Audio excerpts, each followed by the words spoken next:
जाकर के न जाने कि तो अपने जीवन को गुरुदेव से जोड़कर धन्य हुए। कहते थे बेटा कोई तुमसे कहे कि तुम्हारे गुरु से महान कोई और गुरु है तो तुम मान लेना। तुम कहे कि तुम्हारे गुरु से ज्यादा साधक बड़ा कोई और है तो भी मान लेना। तुम्हारे गुरु से बड़ा कोई लेखक है, तुम्हारे गुरु से बड़ा कोई विद्वान है, तुम्हारे गुरु से बड़ा कोई तपस्वी है, तुम्हारे गुरु से बड़ा कोई ज्ञानी है, तुम सब बात मान लेना। लेकिन एक बात मत मानना, क्या तुमसे कोई कहे कि तुम्हारे गुरु से बड़ा कोई तुम्हें प्यार करने वाला है तो इसे मत मानना। मेरे बच्चों, मैं अपने बच्चों से बहुत प्यार करता हूँ। आप लोग सोचेंगे कि जो लोग गुरुदेव से जुड़ गए हैं बस उन्हीं लोगों पर गुरुदेव की कृपा है। अपना बच्चा तो अपना ही होता है। हर माँ बाप चाहता है कि हमारा बच्चा पीसीएस टॉप करे। हर माँ बाप चाहता है हमारा बच्चा हमसे भी अधिक ऊंचाइयों को प्राप्त करे। जब हम गाय के बछड़े बन जाते हैं तो गाय का अनुपम दुग्ध का पान करने के अधिकारी हो जाते हैं। जब हम गुरु से जुड़ते हैं तो उसकी विद्या, उसके ज्ञान, उसके तप, उसके ऊर्जा के हम भी एक अंश अपने जीवन में उतारकर उसके उत्तराधिकारी बन जाते हैं। यही कारण है कि दीक्षा संस्कार कराने के पश्चात हमारे जीवन में एक महान गुरु से, एक महान सूत्र से जुड़ जाने की जो प्रक्रिया होती है दीक्षा, उससे हमारे अंदर महानता आने लगती है।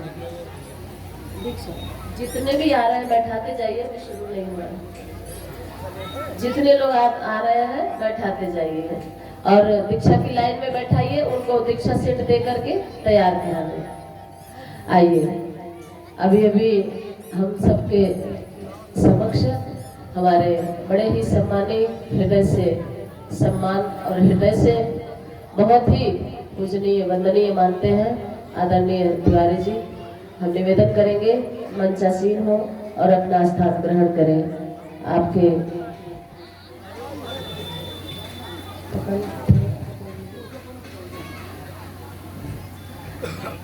आइए, जिनको अभी मंत्र शुरू नहीं हुआ है, जिनको दीक्षा लेना हो अभी लाइन में पंक्ति में बैठते जाइए। जब शुरू हो जाएगा तब उसके बाद भी अगर आप लोग बचेंगे तो उसको कल करा दिया जाएगा। तो चर्चा चल रही थी भाइयों बहनों, आप किससे जुड़ने जा रहे हैं? गुरु गोविंद दो एक है, अंतर रहे न रेख, मनसा वाचा कर्मणा साधु साहिब एक। उस गुरु से जुड़ने जा रहे हैं जो स्वयं भगवान गुरु के रूप में इस धरती पर आए। और किस लिए आए? अपने बच्चों के दुख को, कष्ट को देखा नहीं गया तो उनकी अज्ञान की अंधेरे को दूर करने के लिए प्रकाश के रूप में वह गुरु रूपी वो पुंज प्रकाश इस धराधाम पर आया।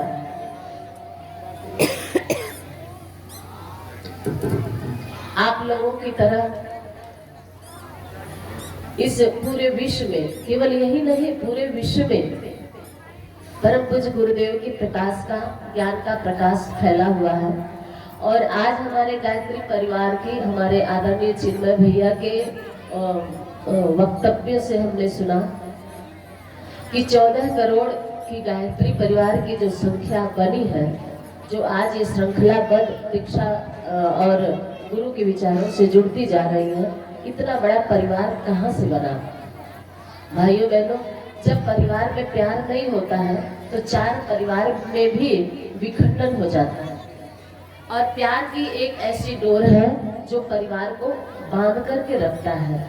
इतना बड़ा परिवार, हम 6 परिवार 5 परिवार को नहीं बांध पाते हैं, वहाँ प्यार की कमी होती है। लेकिन इतने बड़े परिवार को प्यार की डोर में बांधने वाला कोई साधारण व्यक्ति हो सकता है क्या? वो दिव्य मनुष्य, वो दिव्य शक्ति, वो ईश्वर की, परमात्मा की ठोस शक्ति का प्रादुर्भाव आवलखेड़ा में हुआ। और आवलखेड़ा ग्राम में ही नहीं, पूरे विश्व में अपने दिव्यता का प्रकाश फैलाने वाले परम पूज्य गुरुदेव आज आपके इस क्षेत्र में भी, आप लोगों के जीवन में। और आप लोग ऐसा ना सोचिएगा कि हम दीक्षा ले रहे हैं तो आज ही हम गुरुदेव से जुड़ रहे हैं ना। आप लोग कई बार आए होंगे, कई बार कथाएं सुने होंगे, कई बार बात गई होगी कान तक गुरु गायत्री की, और बार बार आप लोगों को गुरुदेव बुलाते रहे, बार बार आप लोग आते रहे। लेकिन जुड़ नहीं पाए। जानते हैं क्यों बार बार आते हैं, बार बार बुलाए जाते हैं? आप कहेंगे हम अपने से आए ना, जब तक गुरुदेव नहीं बुलाएंगे आप लोग नहीं आ पाएंगे। तो वो बार बार बुलाते हैं। जानते हैं कि बछड़ा जहाँ रहता है गाय उधर ही रंभाती है। जिस दिशा में बछड़ा जाता है ना, गाय बार बार उधर मुंह करके रंभाती है। क्यों?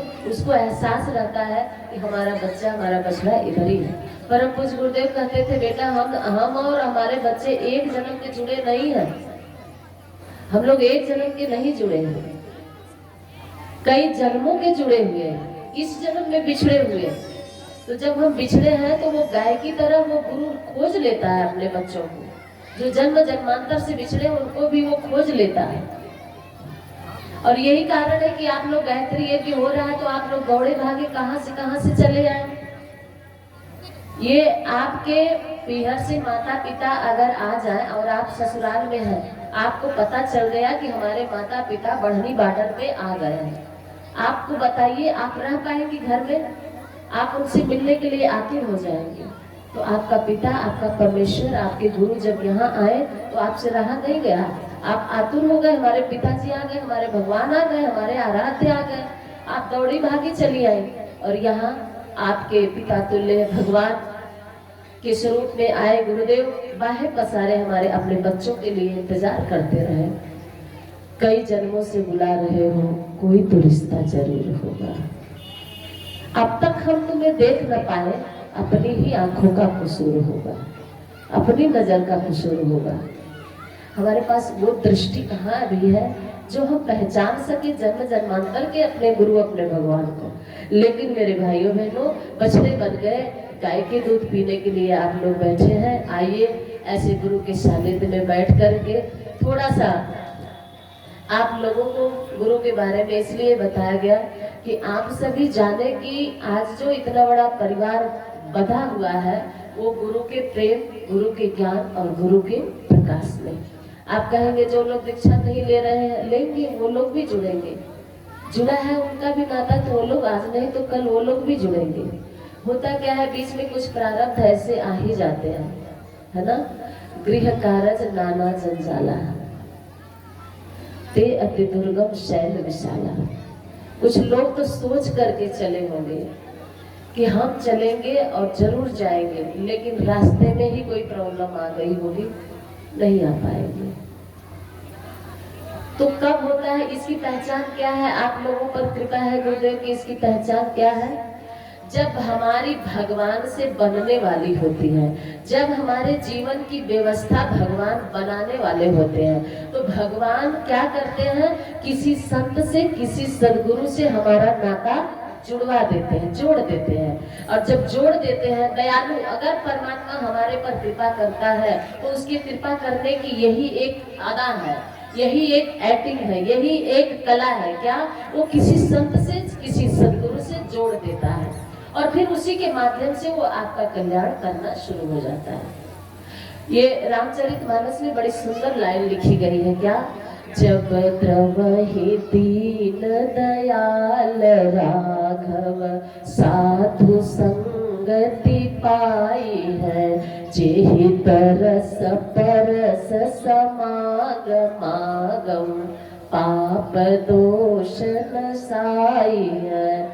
जब द्रवहि दीन दयाल राघव, भगवान जब द्रवित होता है, आप पर जब प्यार लुटाना चाहता है, जब द्रवहि दीन दयाल राघव, तो क्या करता है, साधु संगत पाई है, आपको संत से मिला देता है। और जब मिल जाते हैं तब क्या होता है, जेहि दरस जेहि परस समागमागम, जिसके दर्शन से, जिसके स्पर्श से, जिसके संग से समागमागम पाप दोष नसाई है, अपने जीवन का पाप दोष का समन होना शुरू हो जाता है। ऐसा न कहिए कि अब हम गुरु जी से जुड़ गए तो खूब पाप करेंगे, गुरुदेव हमारे पाप को समन कर देंगे। नहीं, आप कर ही नहीं पाओगे, नहीं कर पाएंगे आप।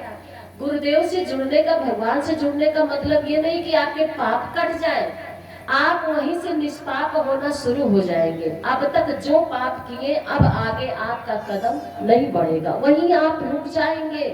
अगर आप कुछ वैसे खाते पीते थे तो दीक्षा लेके जाइएगा, हम कहेंगे कि आप जाइए जैसे खाते थे मुर्गा मुर्गी खाइए, हाड़ मांस चबाइए, हम मना नहीं करेंगे आपको, बिल्कुल खाइए।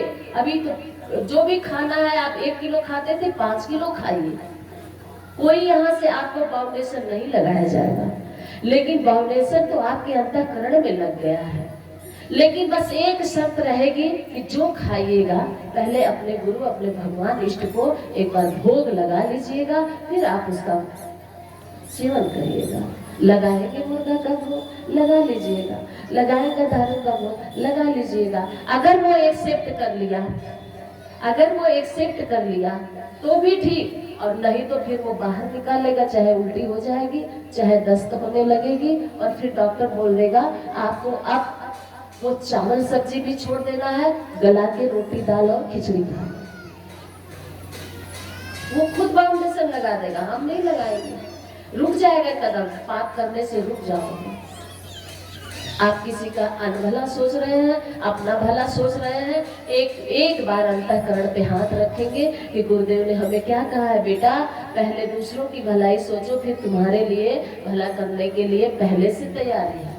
दीक्षा लेके जाओ तो ऐसा नहीं सोचना हम तो दीक्षा लेके आ गए, अब गुरुदेव तो हमारे ऊपर कृपा करेंगे, हमारी देवरानी हमारी देवर का लड़का फेल हो जाए, हमारा लड़का पास हो। तो गुरुदेव विश्वव्यापी है, वो देवरानी का लड़का भी आप उन्हीं का लड़का है। इसलिए बेटा तुम दूसरे के लिए कुआं खोदोगे तो खाई तुम्हारे लिए पहले तैयार रहेगी। तुम कुआं खोदना बंद करो, दूसरों को तुम ऊंचा उठाने कर लगो, तुम्हारा बेटा खुद ब खुद तुम्हारा बेटा ऊंचाई पे जाएगा। तो ये विचार कब आएगा, जब गुरुदेव के विचार से हम जुड़ेंगे। आज हमारे गुरुदेव शरीर से नहीं विचार से हैं, और विचारों से जुड़ने वालों की संख्या ज्यादा है। शरीर से जब गुरुदेव थे तब संख्या इतनी नहीं थी जितनी आज चौगुनी संख्या हुई है विचारों से जुड़ करके। तो आइए ऐसे सदगुरु के ऐसे पहले विचार से, ऐसे प्रखर विचार से आप जुड़ने जा रहे हैं। अपने अपने मनोभूमि बनाइए। गुरुदेव ये जिंदगी की धारा हम मोड़ने चले हैं, दूषित गंदा हुआ ये पानी, दूषित हुआ किनारा, इसको गुरु ज्ञान से हम मोड़ने चले हैं। अज्ञान की जंजीर को हम तोड़ने चले हैं, और नाता अपने सदगुरु से जोड़ने चले हैं। आप अपने सदगुरु से नाता जोड़ने जा रहे हैं, विवाह करने जा रहे हैं, सौभागिनी बनने जा रहे हैं, उनकी पत्नी पति परमेश्वर बनाने जा रहे हैं, उनकी पत्नी बनने जा रहे हैं।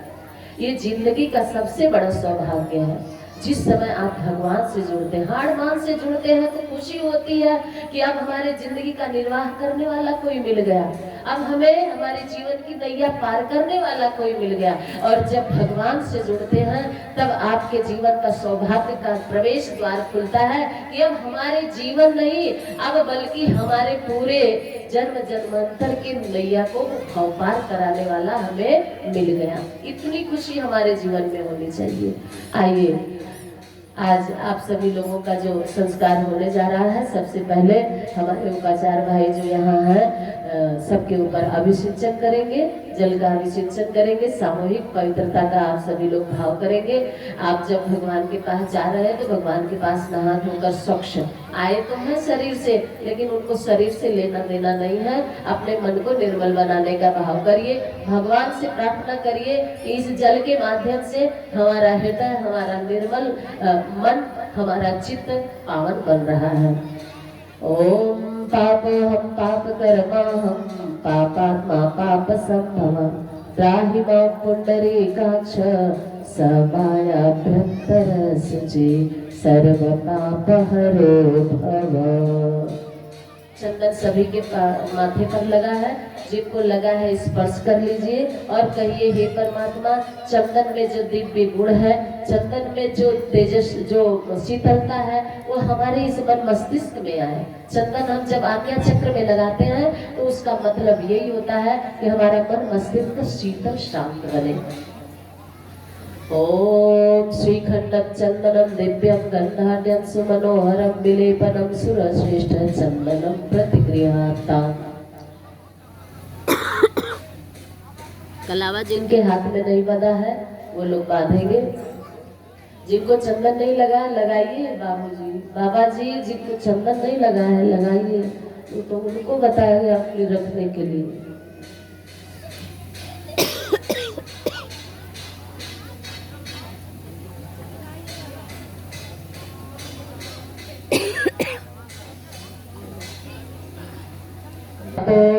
ज्येष्ठं तेजस्विनं गौरवर्णं प्रेममूर्तिं माता भगवती सकशोभितं कारुण्यामृतसागरं शिष्यभक्तादिसेवितं ध्यायेत सद्गुरुं तं श्रीरामम् आचार्यवरं श्रीरामम् आचार्यवरम। बोली सदगुरु भगवान की। माथे से अक्षत पुष्प लगाइए, अपने अपने दीक्षा सेट पर रख दीजिए। अभी फिर उसकी जरूरत पड़ेगी। गोद में दीक्षा सेट रखिए और उसी पर अक्षत पुष्प छोड़ दीजिए। चलिए, अब इसमें से कितने लोग ऐसे हैं जो मंगलसूत्र धारण करेंगे? विवाह हो रहा है भगवान से। मंगलसूत्र कौन कौन? कंगन तो पहन लिए, चंदन भी लग गया, अब मंगलसूत्र कौन कौन पहनेंगे? पहनना है मंगलसूत्र, मतलब जनेऊ। जनेऊ आप लोगों को पहनना है। जिनको जिनको पहनना है उनको जनेऊ को, जो हमारे जनेऊधारी हैं वो लोग खोलेंगे। जो जनेऊ नहीं खोले हैं कभी का, इधर 2-3 दे दीजिए, ऊपर दे दीजिए, अभी खोल देंगे अपना जनेऊ। जो लोग नहीं खोल पाते दे दीजिए इनको, अभी खोल देंगे। और जो जनेऊ खोलते हैं वही तीनों ग्रंथि पकड़ेंगे, एक झटका लगाएंगे, पूरा जनेऊ खुल जाएगा। जो नहीं पहनने के लिए है उनको रख दीजिए। जिनको पहनना है वो जनेऊ का पूजन करेंगे, और नहीं तो फिर आप अपने दीक्षा सेट में रखे रहिए। नहीं पहनना है तो कोई जबरदस्ती नहीं है। हमारे जो युवा बच्चे हैं वो उन लोगों को है जबरदस्ती। युवा बच्चों को जरूरी है पहनना। भारत की कर्णधार आपके ऊपर, ये कंधे पर जो जिम्मेदारियां दी जा रही है, इसे आपको निभाना है। इसलिए आप अगर कंधे पर नहीं लेके तो फिर कौन इसे संभालेगा? इसलिए युवा बच्चे सभी जनेऊ धारण करेंगे। सबका जनेऊ खोलेंगे, हाथ में लगाए, कनिष्ठा से लेके अंगुष्ठ तक लगाइए।